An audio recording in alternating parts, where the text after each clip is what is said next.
In a small town police station, a black Marine sniper is handcuffed, accused of a crime he didn't commit.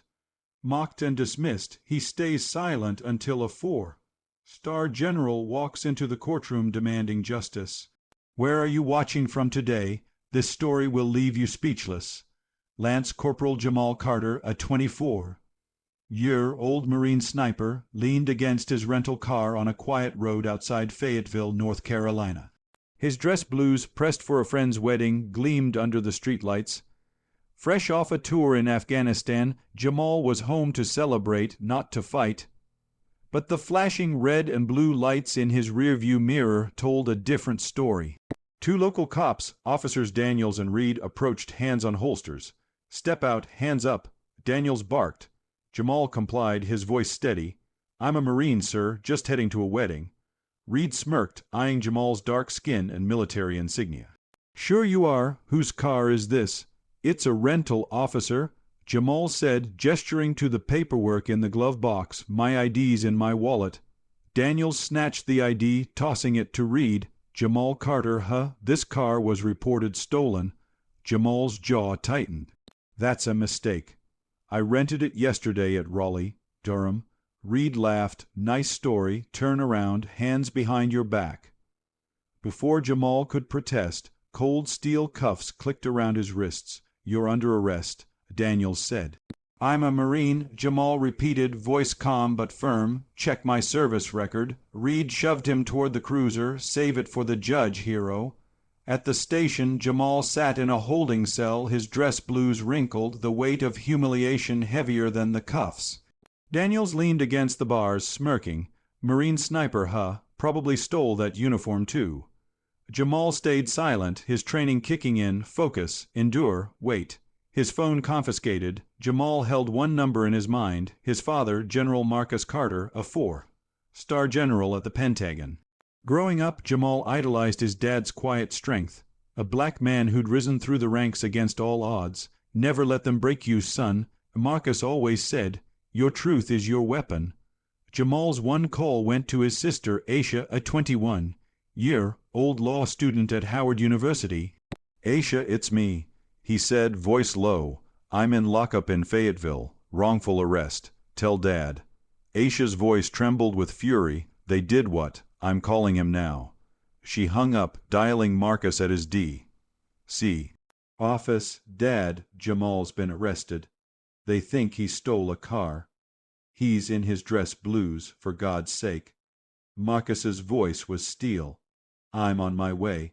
Tell Jamal to hold tight."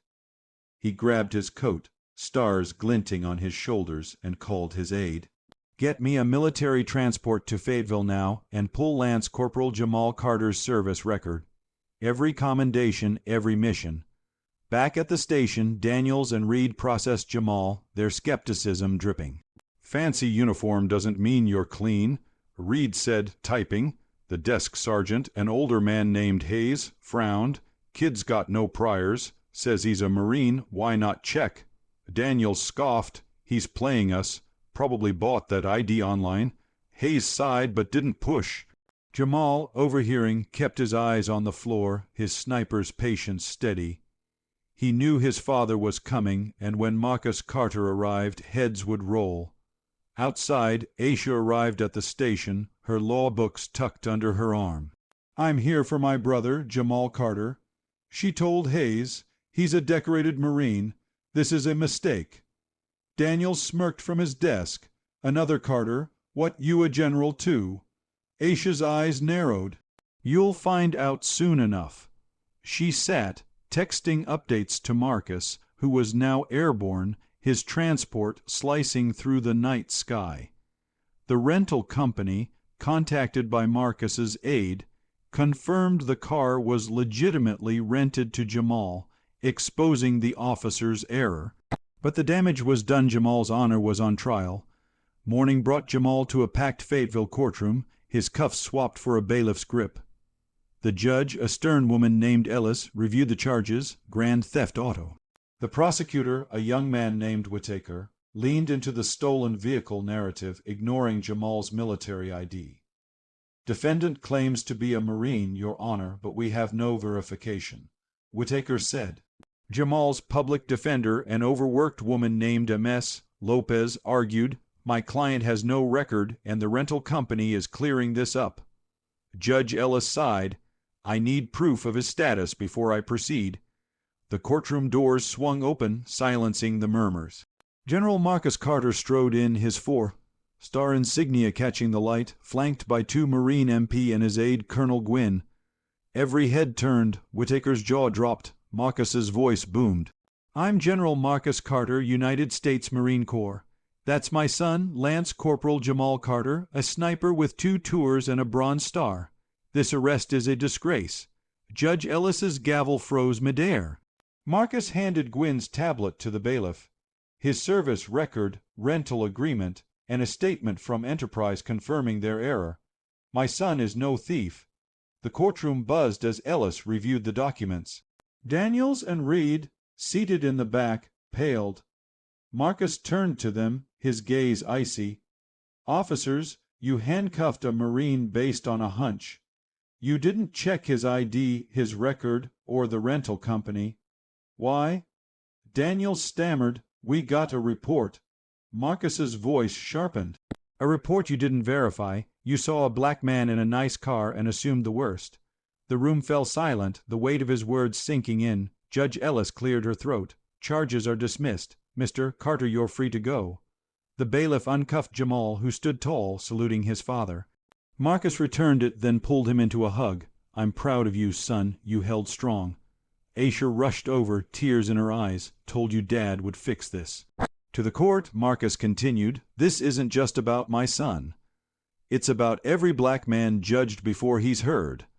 I'm filing a formal complaint with the Fayetteville PD, and I expect a public apology. Outside, reporters swarmed, cameras flashing. Marcus faced them, Jamal and Aisha at his side.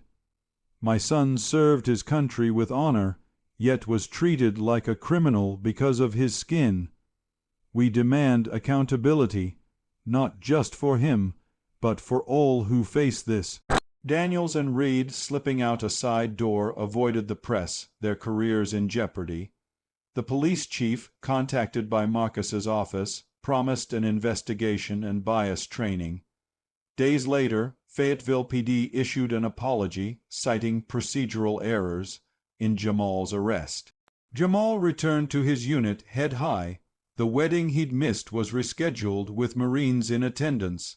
Aisha, inspired, took up pro bono cases for wrongful arrests. Marcus, back at the Pentagon, pushed for a military liaison to local PD, ensuring no service member faces this again. The Carters' stand rippled, sparking conversations about justice and respect. Jamal Carter's handcuffs were a mistake, but his courage wasn't. With his father's stars behind him, he turned humiliation into a call for change. Fayetteville's apology was a start, but the Carters' fight reminds us. Honor doesn't need a uniform to shine. It needs a voice. How often do we judge before we know? Jamal's story challenges us to see the truth beyond the surface. If this moved you, hit that like button and subscribe for more stories of justice and resilience. In the comments, share where you're watching from and when you've seen someone's truth ignored. Tomorrow's tale is one you won't want to miss.